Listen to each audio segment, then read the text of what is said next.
अस्सलाम वालेकुम नाज़रीन, आप देख रहे हैं सिटी न्यूज़ नेटवर्क का डिजिटल प्लेटफार्म और मैं हूं राव दिलशाद हुसैन। आज हमारे मेहमान हैं हाफिज़ मियां मोहम्मद नुमान, साबिक रुकन सूबाई असम्बली हैं, chairman board of directors LESCO के तौर पर भी खिदमत सर अंजाम दे चुके हैं, टिकट होल्डर हैं और अब नामज़द मशीर वज़ीर पंजाब हैं। और मुलाकातों का सिलसिला जारी है, जो एक खलीज है पार्टी क़यादत और पॉलिटिकल वर्कर्स के माबैन, उसको दूर करने के लिए कोशिश है। इस पर हम बात भी करते हैं। बहुत शुक्रिया हाफ़िज़ साहब। हाफ़िज़ साहब, क्या करने जा रहे हैं अभी? जी, इंशाल्लाह आप देख रहे हैं कि जब से एक ज़िम्मेदारी लगी है, अब माशाल्लाह एक लोगों के आना जाना लोगों को शुरू हो गया। बड़ी तादाद में जो वर्कर्स ख़ास तौर पे PMLN के, इसके अलावा जो पब्लिक के हवाले से जो ऐसे लोग जिनके बहुत सारे मसाइल ऐसे होते हैं जो कि महकमों में हल नहीं हो रहे होते, तो उनको पैरेलल ये सारे काम जो हैं और प्लस जो डेवलपमेंट के काम हैं, मुख्तलिफ डिपार्टमेंट्स की जो कोऑर्डिनेशन है, उस हवाले से आपने देखा कि यहाँ पर अल्हम्दुलिल्लाह जो काम है वो शुरू हो गए हैं और लोगों के मसाइल के हल के हवाले से भी प्लान शुरू कर दिए गए हैं, कोऑर्डिनेशन के हवाले से भी। और ये मरीम नवाज़ साहिबा का जो एक विज़न है कि हर वर्कर का के जो जायज़ मसाइल का हल होना चाहिए। हाफ़िज़ साहब, आपकी जमात में ख़ास तौर पर पिछले एक साल से बिल्कुल हट के आपकी जमात का रवैया जो देखने में आया कि आपका जो पॉलिटिकल वर्कर है, जो पेशियों पर नज़र आता रहा, जो मुकदमात झेलता रहा, गो कि आप भी इसका हिस्सा रहे हैं, आपका नंबर भी अब लगा है, लेकिन निगलेक्टेड है। इसकी क्या वजह हो सकती है आपके ख्याल में, और बतौर पॉलिटिकल वर्कर आप क्या किरदार अदा करेंगे कि उस निगलेक्टेड वर्कर को पार्टी के के करीब लाया जाए? देखिए, ये ना एक महसूस इस तरह ज़रूर हुआ है, लेकिन हकीकतन ये था कि मरीम नवाज़ साहिबा जिस अंदाज़ के अंदर प्रोजेक्ट्स आप देखें कि लॉन्च कर रही थी और पूरे पंजाब के लेवल पे, उसके लिए मेरा ख़्याल है कि जो एक उनका जो फोकस था, उनका फोकस ये था कि जो पंजाब के अंदर एक पूरा पिछले 5-6 साल का एक गैप है, वो गैप ख़त्म होना चाहिए।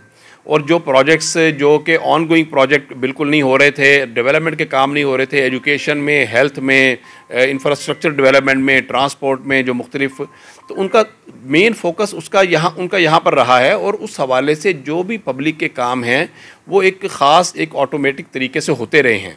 ऐसी बात नहीं कि काम हुए नहीं हैं, लेकिन मैं समझता हूँ कि जिस तरह भी आपने कहा कि जो ये 90 इशारे कायदे-ए-आज़म के ऊपर जो इस ऑफ़िस को अब दोबारा ओपन किया गया है, उसके अंदर जो वही एक थोड़ा सा जो खला महसूस किया जा रहा था, उस खला को फिल करने के लिए कि जो लोगों के इंडिविजुअल कुछ चीज़ें भी होती हैं, इंडिविजुअल काम भी होते हैं, प्लस होता है कि जो डेवलपमेंट के कामों को कोऑर्डिनेट करना और मुख्तलिफ महकमों का आपस में एक राब्ता और मरबूत करना। मेरा सवाल आप साहब ये था कि अगर आपके सिर्फ ये 90 इशारा को हमने मरकज़ देखा है, पॉलिटिकल वर्कर्स आपके जो मुस्लिम लीग नून के वर्कर्स हैं, वो बड़ी तादाद में यहाँ पर आते थे, अपने जायज़ काम अगर किसी के साथ भी आए तो वो करवा के वापस जाते थे, वो सिलसिला रुका है, क्या आप शुरू होने वाला है दोबारा से?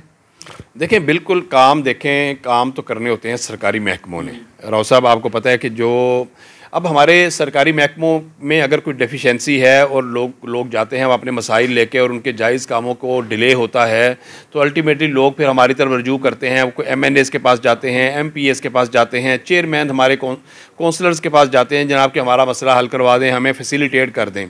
तो मेरा ख्याल है कि ये जो एक फ़ोरम अब कायम किया गया है, उस हवाले से इंशाअल्लाह ताला इसका बड़ा फ्रूटफुल है और ये इंशाअल्लाह ताला एक ऐसा रोल प्ले करेगा कि जो एक थोड़ा सा गैप था दरमियान में, वो इंशाअल्लाह ताला खला को फिल किया जाएगा। अच्छा, हमने देखा है कि हाफ़िज़ साहब, बहुत सारे लोग हैं ऐसे जिन्होंने जेलें भी काटी हैं, मारें भी खाई हैं, अपने कारोबार भी, आप भी इसका एक हिस्सा रहे हैं। उनमें उनकी जो बारी है, ये पार्टी क़यादत से मुलाकात का जो सिलसिला है वो बन नहीं पाया। क्या अगर आप यहाँ पर बैठते हैं तो इस खलीज को किस हद तक कम करने की कोशिश करें? देखिए, हमने तो इसके दरवाज़े खोल दिए हैं। CM हाउस के दरवाज़े पब्लिक के लिए, वर्कर्स के लिए बिल्कुल ओपन हैं। आप अपना नाम लिखवाएं, आप यहाँ पर तशरीफ़ लाएं, आपका इंशाअल्लाह ताला मसला हल करने की भी हम कोशिश करेंगे। और ये जो होता ये है कि हर बंदा जो है, ज़ाहिर है कि टॉप लीडरशिप से हर बंदे की मुलाकात नहीं हो सकती। हम एक ज़िम्मेदार हैं कि हम उनकी जो उनके मसाइल हैं उनका हल हम करें। इसी तरह जो MNAs के पास लोग जाते हैं, वहाँ पे मसाइल हल हो रहे हैं, MPAs के पास जाते हैं, मसाइल हल हो रहे हैं। ये जो डायरेक्ट मुलाकात का जो एक सिलसिला एक पुराने ज़माने में हुआ करता था, ये सिलसिला अब भी होगा, लेकिन ऑर्गेनाइज्ड तरीके से होगा। ज़ाहिर है कि देखें अब लीडरशिप है, उसके पास इतने बड़े बड़े प्रोजेक्ट्स हैं और इतना उनको सुबह से लेकर रात तक आपने इकॉनमी को ठीक करना है। आपको पता है कि इमरान नियाज़ी के दौर में जो इस मुल्क की इकॉनमी का हाल हुआ है, ये मुल्क जो है दिवालियापन के करीब था। शहबाज शरीफ साहब ने बड़ी मेहनत के साथ, बड़ी जद्दोजहद के बाद इस मुल्क को दोबारा स्टेबल कर दिया। पंजाब को एक गाँव की शक्ल दे दी गई थी उस्मान बुज़दार के और ये उस दौर के अंदर, और आपने देखा कितना बड़ा गैप आ गया था। आज अल्हम्दुलिल्लाह लाहौर और पंजाब दोबारा चमक रहा है। आज सफाई के मंसूबे शुरू हो रहे हैं, आज ट्रांसपोर्ट के मंसूबे, पब्लिक ट्रांसपोर्ट, आज ग्रीन ट्रांसपोर्ट लॉन्च हो रही है। आज कैंसर हॉस्पिटल जो दुनिया का सबसे बड़ा हॉस्पिटल होगा इंशाल्लाह ताला, जो लाहौर के अंदर जिसकी तामीर जारी है अल्हम्दुलिल्लाह। इसी तरह मुख्तलिफ हमारे जो हेल्थ के हवाले से, हमारे तालीम के हवाले से जो मंसूबे हैं, लैपटॉप की स्कीमें चल रही हैं, बच्चों को स्कॉलरशिप देने की स्कीमें चल रही हैं। तो इतने जो बड़े मंसूबे एट लार्ज, जिसके अंदर आवाम जो है वो उसको असरात और समारात मिल रहे हैं। मेरा ख़्याल ये है कि इधर हमारी अब ज़िम्मेदारी है कि अगर कोई इस तरह हमारे वर्कर्स हैं या हमारी ऐसी पब्लिक है जो अपनी, आपके वर्कर्स ये कहते हैं कि जो पार्टियां बदल बदल के लोग आते हैं उनको वज़ीर भी बनाया जाता है, मशीर भी बनाया जाता है, लेकिन आपके जो पार्टी वर्कर्स हैं वो उनकी बारी नहीं आती। कब आएगी बारी? देखें, ये जो वज़ीर बनना या मशीर बनना, MPA बनना, MNA बनना, ये एक देखें पूरा प्रोसीजर है, ये एक पूरा ये मैकेनिज़्म है। किसी की ख्वाहिशात की बुनियाद पे तो ये नहीं होना। तो मैं समझता हूँ कि वर्कर जो होता है ना, वर्कर को भी अपने जहन में एक ये चीज़ रखनी चाहिए कि देखिए हर काम होना है मेरिट के ऊपर। अगर कोई समझता है कि मेरिट की ख़िलाफ़ वर्जी, अगर आज ये दफ्तर कायम हुआ है तो यहाँ पर वो काम होना है जो मेरिट के ऊपर होगा। जो बंदा डिज़र्व करता है, उसका जायज़ मसला किसी महकमे में फंसा हुआ है, उस मसले को हमने कोशिश करनी है कि हल करवाया जाए। मेरिट की खिलाफ आपकी अपनी जो नामजदगी है वो मेरिट पर आप समझते हैं? ये तो देखें, ये तो लीडरशिप को पता है। मैं तो एक आम सा आदमी हूँ और मैं एक बड़ा मामूली सा एक आम वर्कर हूँ। मैं नवाज शरीफ का एक जानिसार हूँ। ये लीडरशिप की तासुर ये है कि आपको जेल काटने की वजह से नामजद किया गया। देखिए बात ये है कि क्या समझते हैं इस तासुर? नहीं, देखें, एक तो ये है कि मैं 1995 से इस पार्टी के साथ मुंसलिक हूँ और मेरा एक अपना प्रोफाइल है, एक मौशी, मौशरती, दीनी, हर हमारे पहलू हैं, मुख्तलिफ हैं। और पार्टी के साथ मेरी एक वाबस्तगी कोई ढकी छुपी नहीं है। तकरीबन अब 30 साल से ज़्यादा अरसा गुज़र गया है। तो ये पार्टी लीडरशिप का एक विजन होता है, वो ये देखते हैं कि कौन सा बंदा किस काम के लिए सूटेबल है।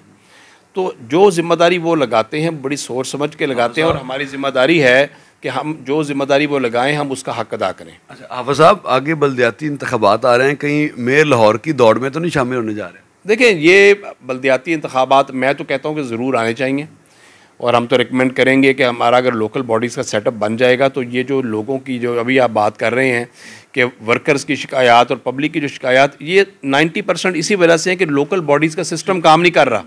लोकल बॉडीज़ का सिस्टम काम करेगा। आप मेयर लाहौर की दौड़ में हैं या नहीं? देखिए, ये तो अब आप मेरे से खाम का एक ऐसा उगलवाना चाह रहे हैं। राव साहब भी शरारती हो गए हो बड़े। तो बात यह है कि हमारी ज़िम्मेदारी ये है कि जो ज़िम्मेदारी हमें लीडरशिप ने दी है, हमने उस ज़िम्मेदारी को अदा कर। मेयर लाहौर पे हैं। देखें, ये फ़ैसला मोहम्मद नवाज़ शरीफ ने करना है कि मेयर लाहौर कौन होगा और डिप्टी मेयर कौन होंगे और किसको टिकट मिलनी है, किसको नहीं मिलनी। ये मोहम्मद, आपकी ख्वाहिश है वैसे बल्दियाती निज़ाम का हिस्सा बने? देखिए, ख्वाहिशात जो होती हैं ना, हर चीज़ ख्वाहिशात की बुनियाद पर राव साहब नहीं होती। और मैं तो वो शख्स हूँ जो कि फ़ीस बिल्लाह काम करने पे यकीन रखता हूँ। मेरी कुछ ज़ाती मनफी शक नहीं। और आपको पता है कि मैं कोई ऐसा एम्बिशियस आदमी नहीं हूँ कि मैं एक टारगेट ज़हन में बना के उस टारगेट के पीछे चल जाऊँ। मैंने कभी कोई टारगेट नहीं बनाया। अल्लाह की ज़ात है, वो इनायात करती रहती है। तो मेरा ख्याल ये है कि ये फ़ैसला वाज़े तौर पर लीडरशिप ने करना है और लीडरशिप अब जब करवा रहे हैं वैसे बल्दियाती इंतख़ाबात इस साल इंशाअल्लाह ताला ज़रूर होंगे। उसके ऊपर बड़ी वर्किंग चल रही है, उसका पूरा मॉडल तैयार हो रहे हैं कि किस मॉडल के तहत जिसमें इफेक्टिवनेस भी हो और ट्रांसपेरेंसी भी इंश्योर हो, ऐसा मॉडल होना चाहिए। आपको अगर ऑफर हुई तो कबूल करेंगे? बिल्कुल करेंगे, बिल्कुल करेंगे। ठीक है, बहुत शुक्रिया हाफ़िज़ साहब। आपने गुफ्तगू सुनी हाफ़िज़ मियां मोहम्मद नुमान की। पॉलिटिकल वर्कर हैं, 30 साल से ज़ायद यानी 3 दहाइयों से मुस्लिम लीग नून का हिस्सा हैं और आज भी ये कहते हैं कि जो इनको ओहदा देने के हवाले से फ़ैसला पार्टी की लीडरशिप यानी सरबराह मुस्लिम लीग नून मोहम्मद नवाज शरीफ करेंगे, उसको हर सूरत में कबूल करेंगे। अलबत्ता अगर बल्दियाती इंतखाबात में मेयर लाहौर का कुरा इनके नाम का निकला तो वो भी कबूल करेंगे। इसके साथ ही मुझे दीजिएगा इजाज़त। अल्लाह निगहबान।